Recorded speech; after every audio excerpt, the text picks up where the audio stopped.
any rate, a new plan had to be devised. That's why 500 years after the last pyramids were built, a new era of kings decided that instead of building tombs which everyone could see, why not build tombs which no one could see?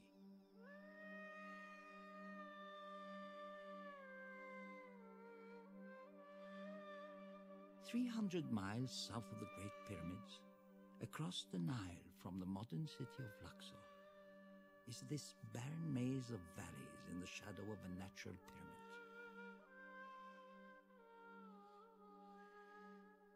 Here, no thief could find the royal tombs. Here the kings and queens of Egypt would remain immortal. Or so they thought.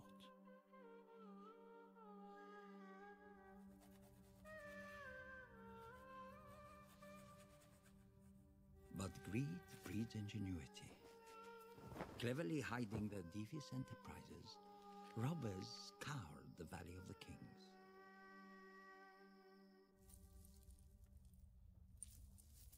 Over time, each of the valley tombs was found, broken into, and completely plundered. Except for one.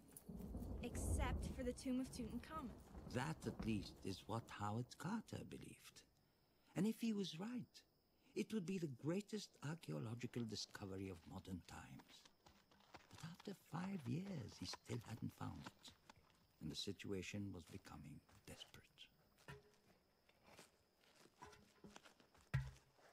Then, on the morning of November the 4th, 1922, a water boy trying to secure his jug hit an unusual rock.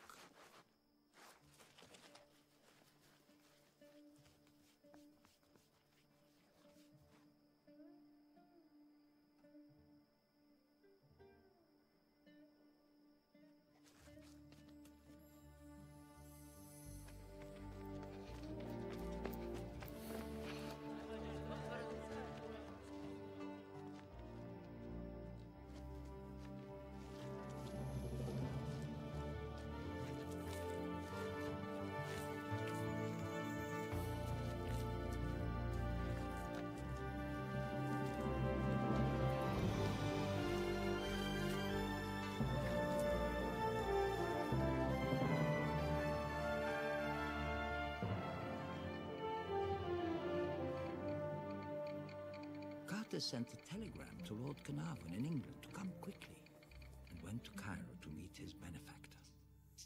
But while he was away, something very strange happened.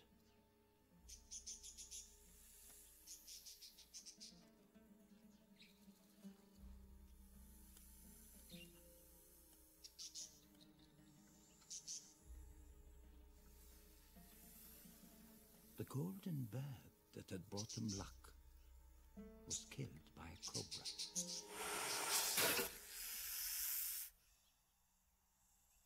Well, now, the cobra was the protector of the pharaoh, and the canary represents those who had entered the tomb. So the cobra ate the canary because of the mummy's curse? More likely he ate it because he was hungry. I like the curse idea better. Well, certainly the workmen believed it was the curse. The death of the golden bird was a bad omen to them. It meant that someone close to the project would die within the year. Rumors of a curse mattered little to Carter. He hoped his dig would uncover a tomb like this one. The tomb of a pharaoh named Ramses VI, who ruled long after King Tut. Carter wanted to find treasure, but if not, something just as precious. Pictures.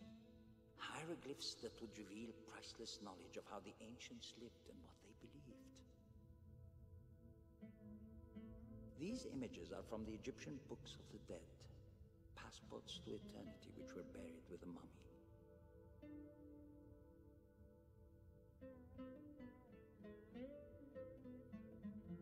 To help a dead king reach the afterlife, they supplied answers to questions he would be asked. Spells to deflect dangers along the way.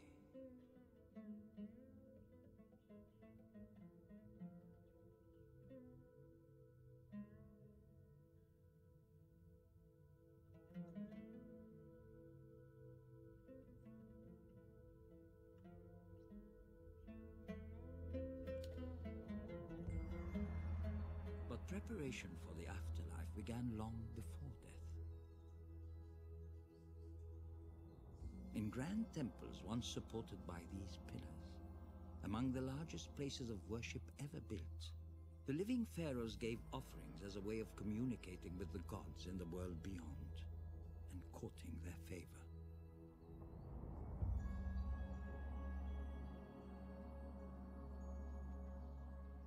Both immense and colorful, temples like the great structure called Medinet Habu were the settings for magnificent rituals that proclaimed to all not only the pharaoh's power and wealth, but his devotion to the gods he would one day join on a journey through eternity.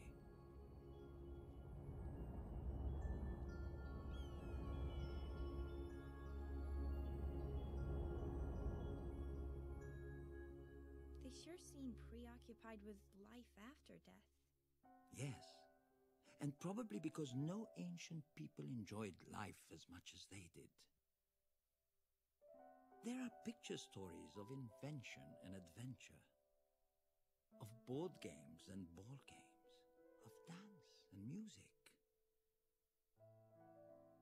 of acrobats and mechanical toys, of the affection between husbands and wives, and of family unity and love. It was the most advanced civilization of its time, and it went on for 3,000 years. But the empire they amassed attracted invaders. Among the stories on temple walls are accounts of battles against outsiders who tried to conquer the kingdom of the pharaohs.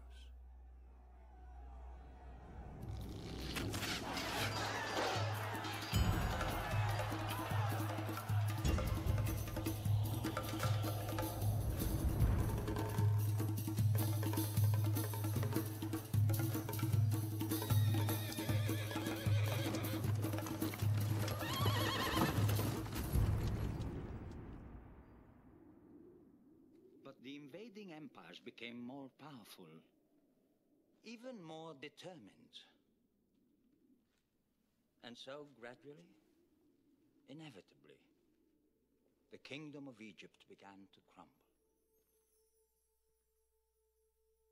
Well, how could a place as powerful as Egypt just collapse? Actually, many things happened. But mostly it was the weakening of the pharaoh's power through civil turmoil, making Egypt vulnerable to invaders. Little by little, much of the pharaoh's great empire, along with its secrets, was reclaimed